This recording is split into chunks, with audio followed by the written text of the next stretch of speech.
আগে শিখতে হয় প্রেম মানে কি। তোর প্রেমের সঙ্গেই কেউ শিখায়নি, আমি শিখাই দিই, মাথায় রাখিস। প্রেম শব্দের মানে হচ্ছে, এটা এখনকার মানুষ এটা শুনলে কেমন জানি ভিতরে একটা আউলা বাতাস লাগে। প্রেম শব্দের মানে হচ্ছে যত্ন। কেউ তোদের বলেছে? আজকে আমি বলে দিলাম, যার যত প্রেম তার যত্ন তত বেশি। আর এর সাথে আর একটা টুকুর করে একটা শব্দ মাঝখানে লাগিয়ে দিলেই খেলাটা অন্যভাবে ঘুরে যাবে।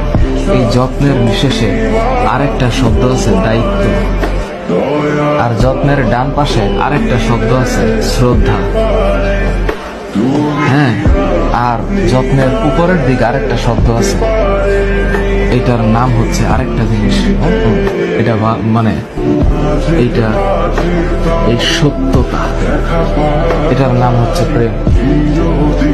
তোদের ভিতরে যদি এই জিনিস থাকে তাহলে প্রেম হবে, তা না হইলে অং আর ভং হবে।